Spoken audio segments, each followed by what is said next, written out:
Welcome to the Michigan Golfer Show with our host, Bill Sheldon.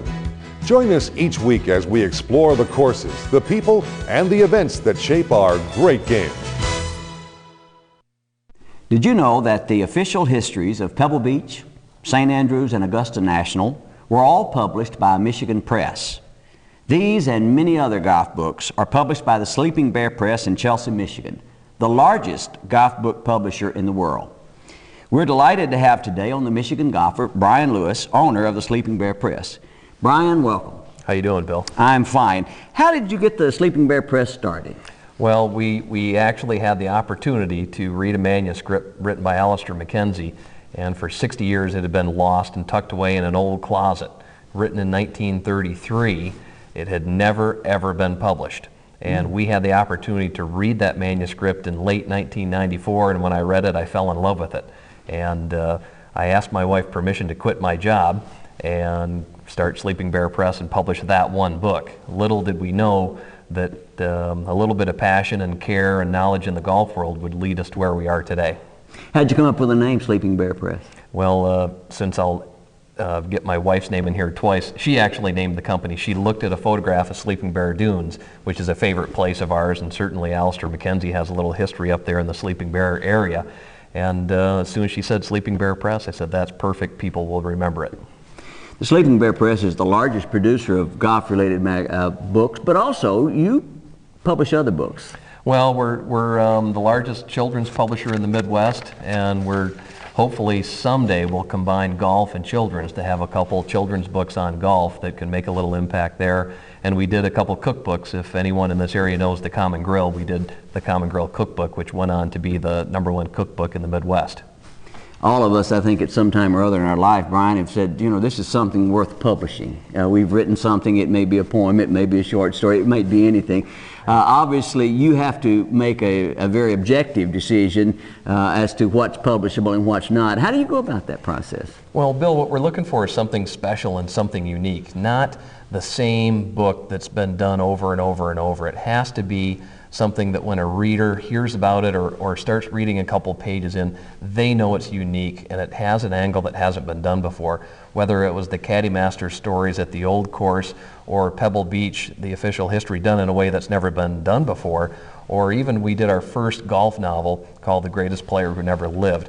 When I first started to read that book, I'm 20 pages in and I can't put it down. And you know those things, there's just a feel that you have something special. How much attention do you pay to the demographics of golfers and their reading styles and all? Do you use that? I mean, is there some kind of process where you also look at what people read that are golfers? Well, you have to a certain extent, but you can also have an opportunity to do books that maybe don't fit the biggest group of demographics, but are important to do for the game. Whether maybe it's a book on Judy Bell, who was the first woman USGA president, or you know, some other category. It's important to do something special and something unique, and that's really what people look to us for. They know that when they go to Sleeping Bear Press, they're not going to find the same old book, the fourth autobiography by Gary Player. We try to stay away from those things. After a break, we're going to come back and talk about some current and off-the-press books that are coming out from Sleeping Bear Press. Our guest today is Brian Lewis, owner of the Sleeping Bear Press in Chelsea, Michigan. We'll take a break and be right back. Legends beckon me to follow in their steps through historic stands of towering pines, among shimmering banks of heather. Visit www.michigan.org for information about Michigan golf packages and courses. Legends beckon me to play forever, and I follow them to Michigan. Welcome back to the Michigan Golfer. Our guest today, Brian Lewis, owner of the Sleeping Bear Press, and we've been talking about some of the many publications that have come from this press in Chelsea, Michigan, related to golf. You've got several that are just either off the press recently or will soon be off the press. Yeah, Bill, we as we had said, we did our very first golf novel last year, The Greatest Player Who Never Lived. Went on to be a huge success for us. We've just closed a deal with Miramax to do a movie with it. And this spring we have a book called Flat Bellies. And most of us know what a flat belly is. Unfortunately, I'm not one of them anymore, but flat bellies came in from a physician in Oklahoma City, and it was the same thing. We read it, and it was absolutely a gem, a coming-of-age novel that really crosses the line to go beyond golf. Flat bellies is, well, Dustin Hoffman's production crew has already called us for movie rights on it, and it's really a can't-miss book. You'll have to read it. And we had the opportunity for another book, something, again, special that fits what we try to do. A writer, Dave Shedlowski, contacted Jack Nicklaus and said, this is going to be, probably your last year of playing competitive championship golf. Can I follow you?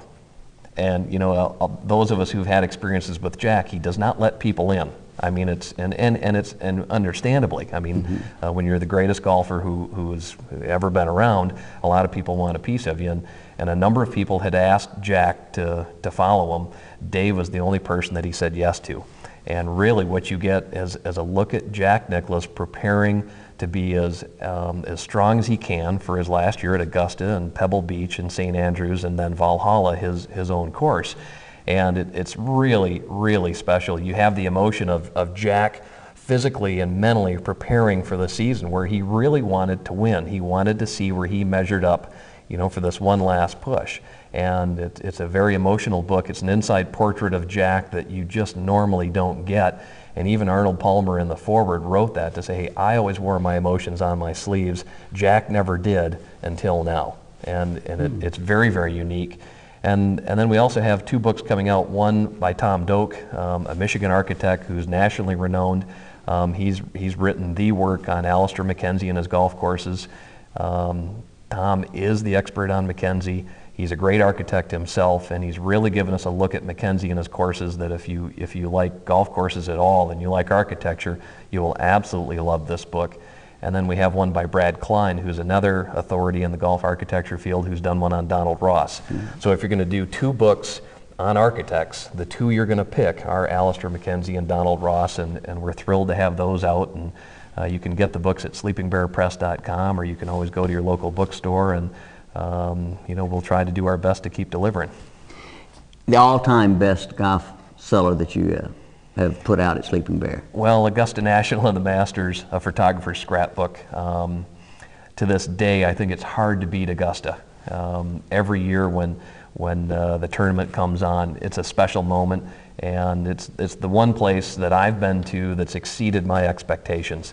That when I went to Augusta, and I know you've been there as well, and it's hallowed ground, when you get there, it's the only place that just, you can't understand how great it is till you get there, and then it exceeds anything you could ever think when you are there.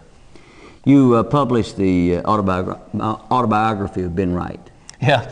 Not exactly a non-controversial individual in golf. Well, it was very interesting. I went down with Mike Shields to visit Ben, and I've never really seen anyone who was in that state of mind. I mean, Ben was depressed.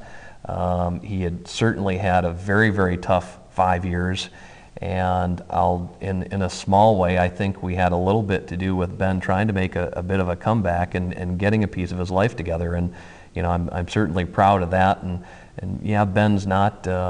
He's had some challenges in the past, but it was really a privilege to work with him. And to this day, I'll say he's clearly the best golf announcer that's ever been on air in the last 20 years. Maybe Longhurst was better than Ben, and I think Ben would say that himself.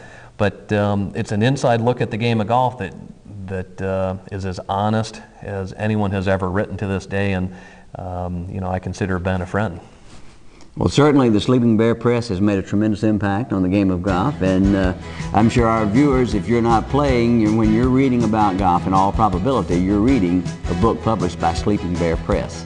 Our guest today, Brian Lewis from the Sleeping Bear Press, Chelsea, Michigan. Brian, glad to have you on board. Yeah, thanks a lot, Bill. And thank you for watching The Michigan Golfer.